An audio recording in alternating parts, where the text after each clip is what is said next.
নমস্কার। আরও একটি নতুন ভিডিওয় আপনাদের স্বাগত জানাই। আমি শ্রী বিশ্বজিৎ। আলোচনার বিষয় মকর রাশি বা মকর লগ্নের জাতক জাতিকারা গত এক বছরে কী ধরনের ফল পেয়েছেন, এই বিষয়টি যেমন ইন ডিটেলস আলোচনা করব, একই রকমভাবে আলোচনা করব আগামী দিনে আপনাদের কি কি পরিবর্তন আসতে চলেছে। গত এক বছর বলতে আমি যেটা বলতে চাইছি 2025-এর জুলাই থেকে বর্তমান সময় পর্যন্ত যে অবস্থা, এটাতে আপনাদের জীবনে কি কি পরিবর্তন এসছে এবং আগামী দিনে কি কি পরিবর্তন আসতে চলেছে এটি ডিটেলস আলোচনা করার চেষ্টা করব। যদিও এটি একটি সার্বিক আলোচনা, তবুও এই যে চারটি ক্ষেত্র আমি সিলেক্ট করেছি, অর্থাৎ আপনার কর্মক্ষেত্র, আপনাদের ব্যক্তিগত জীবন, আপনাদের আর্থিক স্থিতি এবং সর্বোপরি আপনার ভাগ্য, এই ক্ষেত্রে গত এক বছরই আপনারা কি পেয়েছেন আর এই চারটি ক্ষেত্রে আগামী দিনে কি পেতে যাচ্ছেন, এই বিষয়টি আলোচনা করার চেষ্টা করব। সম্পূর্ণ ভিডিওটি দেখার পর এই চারটি সেক্টরের মধ্যে কোন সেক্টরটি আপনার জীবনে সবচেয়ে বেশি প্রভাব বিস্তার করেছে অবশ্যই কমেন্ট বক্সে লিখে জানিয়ে দেবেন। চলে আসবো মূল আলোচনায়। মকর রাশি শনি প্রভাবিত রাশি এবং আপনাদের মধ্যে সৎভাবে কর্ম করার একটা ইচ্ছা, সেটা সবসময়ই দেখতে পাওয়া যায়। কিন্তু গত এক বছরই আপনারা খেয়াল করে দেখবেন আপনাদের কর্মক্ষেত্র সেটি বারবার বাধা প্রাপ্ত হয়েছে। কখনো আপনার সহকর্মীর দ্বারা, কখনো আপনার বসের দ্বারা। আপনি যদি চাকরি করেন দেখবেন আপনাকে স্বাধীনভাবে কাজ করার ক্ষেত্রে বেশ কিছু বাধা প্রতিবন্ধকতা এটি এসছে। আপনি আপনার নৈতিকতা, কর্মক্ষেত্রে স্বচ্ছতা এগুলি পালন করতে পছন্দ করেন, কিন্তু অনেক ক্ষেত্রেই আপনার নিজের মূল্যবোধ সেটাকে কিন্তু বিসর্জন দিয়ে কোম্পানি বা সরকার বা অধস্তন কর্মচারীর কথা মতো আপনাকে নিজের কর্মশৈলীর মধ্যে পরিবর্তন আনতে হয়েছে। অনেক সময়ে আপনি যে বিবেকের সাথে কাজটিকে গ্রহণ করতে পেরেছেন এইরূপ বিষয় নয়, কিন্তু এক্ষেত্রে আপনার ইচ্ছার বিরুদ্ধে আপনাকে দিয়ে কাজ করানো হয়েছে। এটা এক নম্বর দিক। দ্বিতীয়ত হচ্ছে আপনি ভেবেছেন কর্মক্ষেত্র এই বুঝি স্থির হয়ে গেল, অর্থাৎ একটা সুন্দর এবারে আপনার আগামী দিন যাবে, কিন্তু হঠাৎ করে কর্মক্ষেত্রে একটা অস্বস্তিকর পরিস্থিতি পরিবেশ তৈরি হয়ে যাচ্ছে। আপনাকে এমন কোনো কাজের দায়িত্ব দেওয়া হচ্ছে যে কাজ আপনার দ্বারা করা একেবারেই সম্ভবপর নয়। বিশেষ করে কোম্পানিতে যারা চাকরি করেন খেয়াল করে দেখবেন আপনার কাজ আপনি যথাযথ পালন করছেন, কিন্তু একই সাথে দুজন তিনজনের কাজের দায়িত্ব আপনার উপর দিয়ে দেওয়া হয়েছে। আপনি সে কাজগুলিও নিজের যতটা সম্ভব করার চেষ্টা করছেন, কিন্তু তারপরেও আপনার কোম্পানি বা বসকে খুশি করতে পারছেন না। অর্থাৎ বেসরকারি প্রতিষ্ঠানে একটা চাপা টেনশন, এটা সব সময় আপনার মস্তিষ্কের মধ্যে রয়েছে। যারা ব্যবসা করছেন খুব ভালোভাবে দেখবেন আপনাদের বিজনেস সেই লেভেলের গতি সেটা কিন্তু আসছে না। হয়তো আপনার পাশেই একই ধরনের ব্যবসা করে কারো চরম লাভ হয়ে যাচ্ছে, কিন্তু আপনাদের ব্যবসা ক্ষেত্রে একটা নানাবিধ সমস্যা এটা আসতে চলেছে। কিছু কিছু মানুষের ব্যবসা একেবারে স্টপ হয়ে গেছে, সেটা নিজের জন্য হতে পারে, প্রশাসনিক হস্তক্ষেপে হতে পারে, বা বাস্তু সংক্রান্ত কোনো সমস্যার কারণে হতে পারে, কিন্তু ব্যবসা ক্ষেত্রে আপনি স্বাধীনভাবে ব্যবসা করতে পারছেন না। এই ধরনের ঘটনার শিকার বর্তমানে আপনাদেরকে হতে হচ্ছে। তবে কিছু কিছু ক্ষেত্রে কিন্তু অভাবনীয় সাফল্য সেটাও আপনারা পেয়েছেন। যেমন কর্মক্ষেত্রে অনেক বেশি রিস্ক বা ঝুঁকি নিয়ে আপনি সাকসেস পেয়েছেন, নিজে স্বাধীনভাবে কাজ করতে পেরেছেন, এইরূপ জায়গায় আপনি অভাবনীয় সাফল্য সেটা পেয়েছেন। বিশেষ করে সেই কাজ যদি গবেষণামূলক হয়ে থাকে, তদন্তমূলক, হিসাবরক্ষক, আইন, প্রযুক্তি, চিকিৎসা, বিমা, এই সমস্ত সেক্টরে যারা চাকরি করছেন তারা কিন্তু মোটামুটি শুভ পরিণাম পেয়েছেন। সংকটকালে নেতৃত্ব দেওয়ার অসাধারণ ক্ষমতা সেটি কিন্তু আপনার বুস্ট হয়েছে। যখন আপনার কলিগ বা অফিসের বস হাল ছেড়ে দিয়েছে, তখন কিন্তু আপনি দৃঢ় প্রতিজ্ঞ হয়ে একেবারে অসম্ভব কোনো কাজকে অত্যন্ত দ্রুততার সাথে সম্ভব করে দিয়েছেন। এই ধরনের ঘটনাও কিন্তু বেশ কিছু মকর রাশি, মকর লগ্নের জাতক জাতিকারা গত এক বছরে পেয়েছেন। দ্বিতীয় যে ক্ষেত্র রয়েছে, অর্থাৎ আপনাদের ব্যক্তিগত জীবন বা দাম্পত্য জীবন, খুব ভালো করে দেখবেন পরস্পরের প্রতি বিশ্বাস এটা কিন্তু ধরে রাখতে অনেক ক্ষেত্রে সমস্যা এসছে। বিশেষ করে আপনাদের মধ্যে আনুগত্যের অভাব যদি নাও এসছে, আপনার শ্বশুর বাড়িকে কেন্দ্র করে একটা অপ্রীতিকর পরিস্থিতি সেটা রিপিটেড অবস্থায় আপনার জীবনে এসছে। অর্থাৎ আপনি একজন হাউস ওয়াইফ, খুব ভালোভাবে দেখেছেন আপনার স্বামীর সাথে আপনার কোনো ধরনের সমস্যা নেই, কিন্তু বাড়ির মানুষের সাথে প্রবলেম সেটা দিন দিন বৃদ্ধি পাচ্ছে।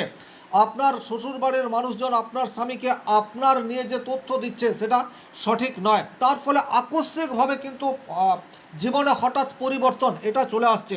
দ্বিতীয়ত, অনেক মহিলাই বর্তমানে একটা অপ্রীতিকর সমস্যার মধ্যে দিয়ে যাচ্ছেন।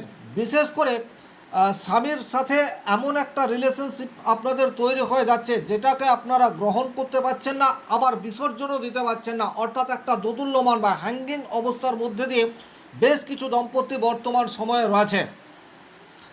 এমন একটা সমস্যা, যে সমস্যা কেন হচ্ছে এটা আপনারা আইডেন্টিফাই করতে পারছেন না, কিন্তু সেই সমস্যার সমাধানের রাস্তা কিছুতেই আপনারা ওপেন করতে পারছেন না। এই ধরনের কিন্তু পরিস্থিতি বেশ কিছু মকর রাশি মকর লগ্নের জাতক জাতিকাদের জীবনে এসছে। শ্বশুর বাড়ির সাথে সম্পর্ক বা রিলেশন সেটা কিন্তু একেবারে তলানিতে গিয়ে ঠেকেছে। তবে এইরকম নেগেটিভ ইম্প্যাক্টের পরেও কিছু কিছু ক্ষেত্রে কিন্তু পজিটিভ বা শুভ পরিণাম সেটাও আপনারা পেয়েছেন। যেমন বারবার আপনার জীবনে কঠিন সময় সেটা এসছে, আর সেই কঠিন সময়ে আপনার স্ত্রী বা আপনার স্বামী আপনার কথা শুনে তার জীবনের যাবতীয় জট খুলতে পেরেছে। এই ধরনের ঘটনাও কিন্তু বেশ কিছু ক্ষেত্রে ঘটেছে। কঠিন পরিস্থিতি বা কঠিন পরীক্ষার পর আপনাদের সম্পর্ক সেটা আগের চেয়ে অনেক বেশি গভীর এবং সন্তুলিতও হয়েছে। তবে এটার জন্য যে চারিত্রিক দৃঢ়তা প্রয়োজন বা পরস্পরের প্রতি যে বিশ্বাসভাজন এটা দরকার, সেই জায়গায় কিন্তু বেশ কিছু হাউস ওয়াইফ বা হাজব্যান্ডের মধ্যে দূরত্ব তৈরি সেটাও গত এক বছরে তৈরি হয়ে রয়েছে। মানসিকভাবে যারা একাত্মতা থাকতে পেরেছেন তারা কিন্তু গত এক বছরে প্রতিকূল পরিস্থিতি এলেও সেটাকে ম্যানেজ করতে পেরেছেন। তবে অধিকাংশ মকর রাশি মকর লগ্নের জাতক জাতিকাদের জীবনেই শ্বশুর বাড়িকে কেন্দ্র করে একটা নিজেদের মধ্যে টানাপোড়েন এটা শুরু হয়েই রয়েছে। 3 নম্বর যে জায়গাটা অর্থাৎ আর্থিক স্টেবিলিটি, এই জায়গাটাকে কিন্তু আপনারা খুব ভালোভাবে উপলব্ধি করতে পারবেন। সেই জায়গাটি হচ্ছে আপনাদের রোজগার যাই হোক না কেন হঠাৎ করে বেশ কিছু অর্থ বেরিয়ে যাওয়া, এই ধরনের ঘটনা গত এক বছরে রিপিটেডলি এসছে। সেভিংস আপনার রয়েছে কিন্তু আপনি ভাবছেন যে আপনার লাইফ সেট, হঠাৎ করে আপনার পরিবারে এমন একটা উদ্ভূত পরিস্থিতি তৈরি হয়ে গেছে, সেটা আপনার নিজেরও হতে পারে বা ফ্যামিলিরও হতে পারে, এককালীন আপনার সেভিংস অনেকটা নষ্ট হয়ে গেছে। অনেক ক্ষেত্রে কিন্তু মেডিকেল পারপাস একটা বড় ইস্যু সেটা আপনার জীবনে চলে এসছে বা আপনার ফ্যামিলির কোনো মানুষের এসছে এবং তার ফলে আপনার অনেক বেশি অর্থ ব্যয় সেটা এককালীন হয়েছে এবং এটা একবার নয় রিপিটেডলি আপনাদের জীবনে এসছে। সঞ্চয় সেটা আপনারা কিছুতেই করে উঠতে পারেননি। ইএমআই, প্রচুর ঋণ এটা আপনাদের অলরেডি হয়ে গেছে এবং সেখান থেকে বেরোনোর রাস্তা সেটা আপনারা কিছুতেই খুঁজে পাচ্ছেন না। তবে এর মধ্যেও বেশ কিছু পজিটিভ ঘটনা ঘটেছে। কী ধরনের পজিটিভ ঘটনা? যে সমস্ত মানুষজন লোন নিয়ে কোনো ব্যবসা শুরু করার কথা চিন্তা ভাবনা করেছিলেন, আপনারা দেখবেন গত এক বছরের লোন নিয়ে কিন্তু আপনারা ব্যবসা শুরু করতে পেরেছেন। হয়তো 2 বছর 3 বছর আগে আপনারা লোনের জন্য চেষ্টা করেছেন, কিছুতেই লোন পাওয়া যায়নি, কিন্তু গত এক বছরের মধ্যে আপনারা লোন নিয়ে ব্যবসা শুরু করেছেন এবং ব্যবসা মোটামুটি একটা ভালো জায়গায় আস্তে আস্তে আসছে। এই ধরনের কিছু ঘটনা সেটাও কিন্তু মকর রাশি মকর লগ্নের জাতক জাতিকাদের জীবনে ঘটেছে। ওভারঅল আর্থিক ক্ষেত্রে আমি যেটা বলতে চাইছি সেটা হচ্ছে আপনার রোজগার যাই হোক না কেন সেই রোজগার হঠাৎ হঠাৎ বড় বেরিয়ে যাওয়ার মতো ঘটনা সেটা আপনাদের জীবনে ঘটেছে। সেভিংস সেটাকে কিন্তু আপনারা আগের মতো আর করে উঠতে পারেননি। আপনারা ইনভেস্টমেন্ট করেন বা রেকারিংয়ের মাধ্যমে কোনো একটি কমফোর্ট জোনে অর্থ লগ্নি করে থাকেন, কিন্তু সেটা বারবার স্টপ হয়ে গেছে। ইএমআই প্রতি মাসে ঠিকঠাক দিয়ে উঠতে পারেননি। এই ধরনের ঘটনা সেটাই কিন্তু আপনাদের জীবনে রিপিটেডলি এসছে। এখন এই যে ঘটনাগুলি ঘটছে এটা কেন ঘটেছে, তার কারণ কোন গ্রহের প্রভাবে হয়েছে এটাও আমি আলোচনা করব। তবে এখানে একটা কথা বলে রাখি, আগামী দিনে কিন্তু আর্থিক ক্ষেত্রে আপনাদের ডেভেলপমেন্ট সেটা কিন্তু আসতে চলেছে। ডেফিনেটলি বলা যেতে পারে সেপ্টেম্বরের সেকেন্ড উইকের পর থেকে আপনাদের আর্থিক জায়গায় একটা উন্নতি সেটা কিন্তু আসতে চলেছে। হঠাৎ করে অর্থ বেরিয়ে যাওয়ার প্রবণতা সেটা কিন্তু ধীরে ধীরে কমতে থাকবে সেপ্টেম্বরের সেকেন্ড উইক থেকে। কর্মক্ষেত্রে বর্তমানে আপনারা যে সমস্ত চাপের মধ্যে রয়েছেন তাদের চাপ কিছুটা হলেও হালকা হতে যাচ্ছে। হয়তোবা যখন এই ভিডিও আপনার কাছে পৌঁছাচ্ছে আপনি অলরেডি ফিল করতে শুরু করেছেন কর্মক্ষেত্রে চাপ অপেক্ষাকৃত একটু কমেছে।